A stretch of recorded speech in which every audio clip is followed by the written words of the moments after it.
క్షేమంగా ఇంటికి చేరడమే అరైవ్ అలైవ్ లక్ష్యం.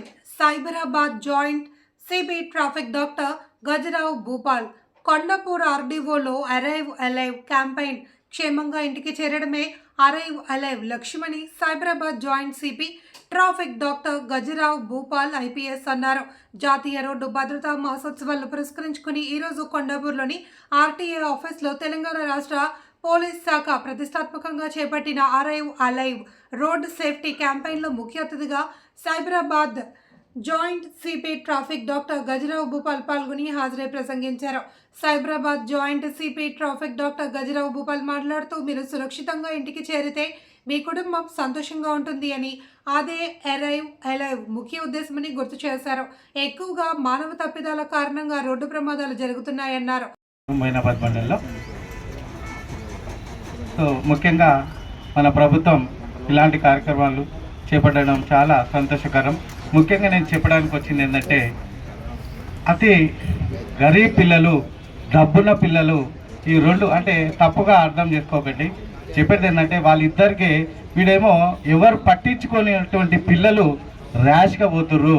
బాగా డబ్బున్న పిల్లలు నన్ను ఎవ్వరు అడగరు, నాకు నా వెనకాల ఏమైనా నన్ను కాపాడే వ్యక్తులు ఉన్నారు అనే ఒక ఆలోచనతోటి వాళ్ళు ఆ విధంగా నడుచుకుంటారు. కాబట్టి అలాంటి పిల్లలు మన అందరం కూడా తప్పకుండా మన ఇళ్ళలో మన పిల్లలకు వాడు ఇంటర్మీడియట్ కాగానే బండి కావాలని మొరాయిస్తే బండి ఇప్పిస్తున్నాం, కారు ఇప్పిస్తున్నాం.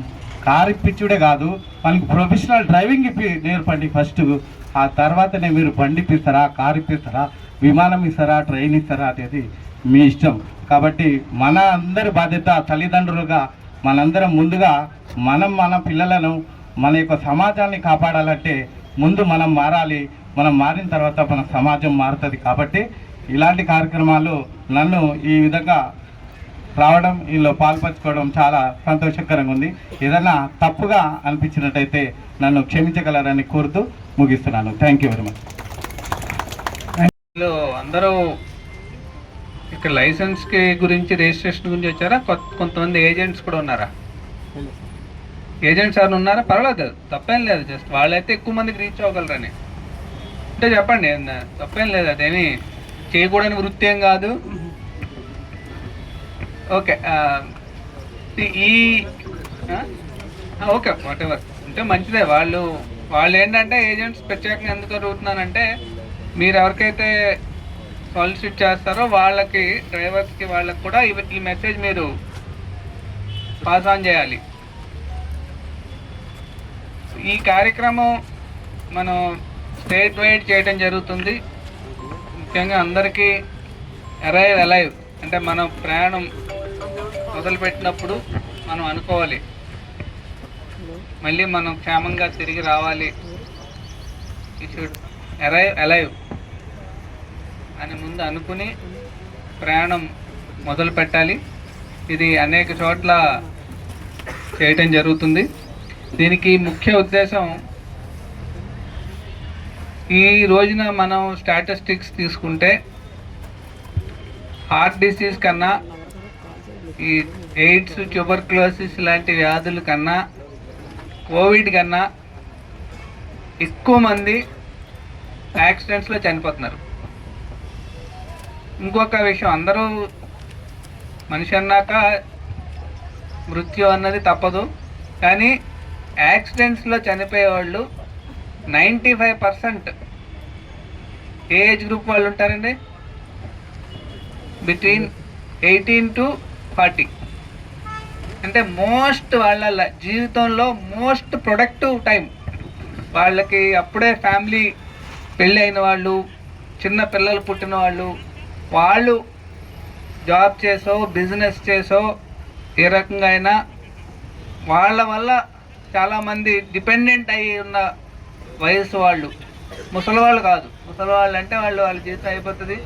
వాళ్ళ చనిపోయినా 70 ఏళ్ళు 80 ఏళ్ళు వాళ్ళు చనిపోతే అప్పటికే వాళ్ళ పిల్లలు వీళ్ళంతా సెటిల్ అయిపోయి ఉంటారు. వాళ్ళ అంత ప్రభావం పడదు. కానీ యాక్సిడెంట్స్లో చనిపోయిన వాళ్ళు ఎవరు? అప్పుడే చిన్న చిన్న పిల్లలు ఉన్నవాళ్ళు, కొంతమంది అయితే మరీ యంగ్స్టర్స్ 18, 19 మంచి భవిష్యత్తు ఉన్న వాళ్ళు, మంచి స్టూడెంట్స్, మంచి స్పోర్ట్స్ మెన్ మంచి కళాకారులు ఇలాంటి వయసులో చనిపోవడం అనేది చాలా బాధాకరం. వాళ్ళ కుటుంబానికే కాదు, మన పట్టణానికి, మన రాష్ట్రానికి, దేశానికి కూడా చాలా దానివల్ల నష్టం జరుగుతుంది. కాబట్టి అందరూ కూడా డ్రైవింగ్ స్టార్ట్ చేసినప్పుడు ఒకసారి అనుకోండి, తప్పకుండా మనం మళ్ళీ తిరిగి మనం వచ్చే కర్మ మనం ఏదైతే చేస్తామో అది మనకి బ్యాక్ వస్తుంది. అంటే మనం ఫర్ ఎగ్జాంపుల్ మామిడి గింజ నాటితే మామిడి చెట్టు మొలుస్తుంది, మామిడి చెట్టుకి మామిడికాయ వస్తుంది. అదే మామిడి గింజ నాటితే మనకి బొప్పకాయ రమ్మంటే రాదు. సో దట్ ఈస్ ద కర్మ. అంటే మనం ఏది చేస్తామో అదే మనకి రివర్స్ వస్తుంది ఏం చేస్తాం. కానీ ఇక్కడ మోటార్ ఫీల్డ్ ఏమవుతుందని అంటే మనం కర్మ చేస్తే ఇంకొకళ్ళకి దాని ఎఫెక్ట్ అవుతుంది. అట్లా మనకి చాలా యాక్సిడెంట్స్, ఇప్పుడు రివర్స్ డ్రైవింగ్ చేసినప్పుడు, ఆపోజిట్ డ్రైవింగ్ చేసినప్పుడు ఎదురుగుండా వచ్చే వెహికల్ వాళ్ళు కొట్టుకొని చనిపోయిన సందర్భాలు చాలా ఉన్నాయి. కొన్ని సందర్భాల్లో తప్పు చేసిన వాళ్ళు కూడా చనిపోతారు. కాబట్టి దీంట్లో మీరు అర్థం చేసుకోవాల్సింది ఏంటంటే మీరు రైట్ వేలో ఉన్నా కానీ మీరు కనుక ప్రాపర్గా లేకపోతే యాక్సిడెంట్ అయితే యాక్సిడెంట్లో మన ప్రాణాలు పోయేదానికి ఆస్కారం ఉంది. ఫస్ట్ ఆఫ్ ఆల్ మనం నివారించాల్సింది ఏంటంటే యాక్సిడెంట్ నివారించాలి. యాక్సిడెంట్ నివారించాలి అని అంటే మనం చిన్నప్పటి నుంచి కూడా మనకి చెప్తూ ఉంటాం, ఒక పదం వాడతాం, లైఫ్లో బాగుపడాలి అని అంటే ఇది కావాలి అని. ఏది కావాలి? ఏ పదం అది? Very good. ఎవరు చెప్పారండి? డిసిప్లిన్. లైఫ్లో సరే డిసిప్లిన్ అనే పదాన్ని మనం చాలా సందర్భాల్లో చాలా దాంట్లో అంటే స్కూలింగ్ దగ్గర నుంచి మొదలుపెట్టి జాబ్ దగ్గర నుంచి మొదలుపెట్టి వర్క్ దగ్గర నుంచి అగ్రికల్చర్ అన్ని ఆల్ యాంగిల్స్లో మనం డిసిప్లిన్ అంటాం. ట్రాఫిక్ కూడా డిసిప్లినే. ఎప్పుడైతే మనం డిసిప్లిన్ తప్పుతామో అప్పుడే యాక్సిడెంట్ అవుతుంది. సో యాక్సిడెంట్ అయితే ఇంతకుముందు సురేష్ చెప్పారు, యాక్సిడెంట్ని నివారించలేము కానీ ప్రాణాన్ని బచాయించవచ్చు యాక్సిడెంట్ అయినప్పుడు కూడా. ఏ విధంగా? హెల్మెట్, 2 వీలర్ అయితే, 4 వీలర్ అయితే seat belt. Even though back సీట్లో కూడా సీట్ బెల్ట్స్ ఇస్తున్నారు.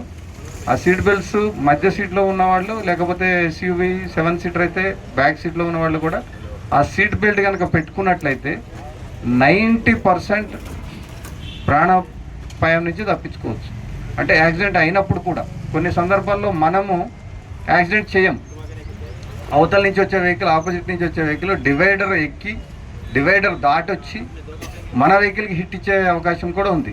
దాంట్లో మన పాత్ర ఏముండదు, మనమేం కర్మ చేయలేదు, కానీ అది మన కర్మకు చుట్టుకుంటుంది. అది అటువంటి సందర్భాల్లో మనం కనుక సీట్ బెల్ట్ కనుక పెట్టుకున్నట్టయితే కనుక మనం యాక్సిడెంట్కి గురైనప్పుడు కూడా ప్రాణాపాయం నుంచి తప్పించుకునే అవకాశం ఉంది. మీకు 2025లో 1,72,000 యాక్సిడెంట్స్ అయినాయి. 1,72,000 యాక్సిడెంట్స్ అంటే గంటకి 20 యాక్సిడెంట్స్, 19 యాక్సిడెంట్స్ అవుతున్నాయి ప్రతి గంటలో 19 యాక్సిడెంట్స్ అంటే ప్రతి 3 నిమిషాలకి ఒక యాక్సిడెంట్. అంటే మీరు ఇక్కడ లైసెన్స్ కోసం వచ్చిన వాళ్ళు కొంతమంది ఉన్నారు, రిజిస్ట్రేషన్ కోసం వచ్చిన వాళ్ళు కొంతమంది ఉన్నారు, ఇంకా ఇతరత్ర అంతా కూడా మీరంతా కూడా మోటార్ దాని గురించే వచ్చారా? ఎవరైనా వ్యవసాయ పంపు సెట్లు కొనుక్కోవడానికి వచ్చారా? ఏం లేదు కదా. సో మీరంతా కూడా దాని రిలేటెడే ఉన్నారు. మీరు ఇక్కడికి వచ్చి ఇక్కడ పని ముగించుకుని వెళ్ళేలోపు భారతదేశంలో ఎక్కడో ఒక చోట రోడ్ యాక్సిడెంట్ అయ్యి ఆ రోడ్ యాక్సిడెంట్లో కనీసం మీరు ఇక్కడి నుంచి తిరిగి వెళ్ళే టైంలో 19 మంది చనిపోతున్నారు. అర్థమైందా? మీలో ఎవరైనా కనుక ప్రాపర్గా వెళ్ళకపోతే ఆ 19 కౌంట్లో మీరు కూడా ఉండే అవకాశం ఉందా లేదా? సో కాబట్టి మనం వెహికల్ కొనుక్కునేటప్పుడు ఎంతో సంబరం ఉంటుంది. వెహికల్ కొనుక్కుంటాం, దాన్ని కొంతమంది అయితే రీల్స్ కూడా చేస్తారు, నా వెహికల్ ఇట్లా ఉంది, నేను ఎంతో ఇదిగా చేసుకున్నా అని. గుడికి తీసుకెళ్తారు, మంచి పూజ చేయించుకుంటారు, అయ్యగారితో డబ్బులు ఇస్తారు, కొబ్బరికాయ కొడతారు, అన్నీ ప్రాపర్గా చేసుకొని ఎంతో సంబరాన్ని ఉత్సవంలాగా జరుపుకుంటారు. ఆ రోజు పండగ నలుగురు పిలిచి కూడా దావత్ కూడా ఇస్తారు. ఏమో కొత్త బండి కొన్నావు దావత్ ఏదైనా అంటే దావత్ కూడా ఇస్తాం, అన్నీ చేస్తాం. చేసిన తర్వాత మనం ఇవన్నిటితో పాటు మనం చెప్పారు సిగ్నల్ దగ్గర కూడా మనకు రెడ్, ఎల్లో, గ్రీన్, సో సీక్వెన్స్గా ఉంటుంది. అక్కడ ఒక సెకండ్ ఆలోచించకుండా వెళ్ళడం కానీ, సిగ్నల్ నాకు సంబంధం లేదనుకొని చెప్పేసి పోవడం కానీ చేస్తుంటారు. సో నేను డ్రైవ్ చేస్తే ఏమనుకుంటానంటే, జనరల్గా నా ఒక్కడికే లైసెన్స్ ఉంది, మిగతా అందరు కూడా లైసెన్స్ లేదు. అంటే ఈ పాతకాలం ఉంది కదా, పిచ్చివాడి చేతిలో రాయి, అది ఎప్పుడు విసురుతాడో తెలియదు, తెలుసా? సో సిమిలర్గా అందరికి డ్రైవింగ్ లైసెన్స్ లేదు, వాళ్ళు ఎలా డ్రైవ్ చేస్తారో తెలియదు. కాబట్టి నేను జాగ్రత్త వెళ్తానా వెళ్ళనా? సో వెళ్తాను కదా. సో అట్లాగే వాళ్ళకు ఉన్నప్పటికీ మీరు లేదనే భావించండి, అప్పుడు మనం చాలా జాగ్రత్తగా వెళ్తాం. ఎందుకంటే ఆ లైసెన్స్ లేదు, మైనర్ ఉంటాడు, ఇడియట్ ఉంటాడు, లూనటిక్ ఉంటాడు. సో వానికి ఇష్టం వచ్చినట్టు డ్రైవ్ చేస్తాడు అని అనుకోవాలి మనం. అలా చేస్తే డెఫినెట్గా మనం సేఫ్గా ఇంటికి వెళ్ళగలం. అదే ప్రోగ్రాం అరైవ్ అలైవ్, క్షేమంగా ఇంటికి చేరడం అనేది లక్ష్యంతో పెట్టుకున్నటువంటి ఈ భద్రతా వారోత్సవాలు. సో చిన్నప్పుడు కూడా చూసుకుంటారు అందరూ, పెద్దవాళ్ళు ఏమంటారు, ఇంటి నుంచి బయటికి వెళ్ళేటప్పుడు క్షేమంగా వెళ్ళి లాభంగా రండి అంటారు. ఒకటి, మీరందరూ కూడా ఇంటి దగ్గర నుంచి వచ్చేటప్పుడు ఇంట్లో ఏం చెప్పొచ్చారు? తిరిగి వస్తానని చెప్పారా, తిరిగి రానని చెప్పారా? ఏం చెప్పారు ఏమ్మా? మారు అదే కదా. అంటే ఇది చాలా మీనింగ్తో ఉన్నటువంటి ప్రోగ్రామ్ ఇది. అట్లీస్ట్ మనకు తెలిస్తే కొన్ని ఏవైతే నెగ్లెక్ట్ చేసే విషయాలు ఉంటాయి వాటిని ఒకసారి మైండ్లో రికలెక్ట్ చేసుకుంటూ అన్ని నియమ నిబంధనలు పాటిస్తూ డ్రైవ్ చేస్తే 99.9% క్షేమంగా వెళ్ళొచ్చు. కొన్ని అనుకోని ఉపద్రవాలు వచ్చినప్పుడు ఎవరిమేం చేయలేము. మన కర్మ సిద్ధాంతం అంటాం కదా, లాస్ట్కు వాడి కర్మ అంతే అయిందంటూ. సో ఉన్న దాంట్లో మనం అన్ని రూల్స్ పాటించుకుంటూ పోతే చాలా సేఫ్గా వెళ్ళొచ్చు అనేది ఉద్దేశం. అందులో భాగంగానే ఆర్టీ అథారిటీస్ ఎక్స్క్లూజివ్గా చాలా సిస్టమ్స్ డెవలప్ చేసేసి, సో లర్నింగ్ లైసెన్స్ అప్పుడు ఏమేమి రూల్స్ పాటించాలి అవన్నీ మిమ్మల్ని అడుగుతూ ఉంటారు. సిమిలర్గా హెవీ లైసెన్స్ ఉన్నప్పుడు కూడా. సో ఇవన్నీ మీరు నేర్చుకోవడం అనేది తాత్కాలికమైతే అని అనుకోవద్దు. సో ఎప్పుడు కూడా మీరు దీన్ని ఎట్లా ఎగ్జామ్స్కి వెళ్ళైతే ప్రిపేర్ అవుతామో ఆ విధంగా ఇది కూడా ప్రిపేర్. ఎందుకంటే మనం బ్రతికి ఉంటేనే ఏదైనా సాధించగలం. అందుకని డ్రైవింగ్ను నెగ్లెక్ట్ చేయకుండా, సో డ్రైవింగ్లో ఏవైతే మనము చేసే యూజువల్ మిస్టేక్స్, క్యాజువల్ మిస్టేక్స్ అంటే హెల్మెట్ ఎంతమంది వాడుతున్నారండి? ఒకసారి చేయలేపుతారా? ఇక్కడ అందరు లేపుతారు నాకు తెలిసి, ఎందుకంటే ఆర్టీ అథారిటీస్ ఉన్నారు.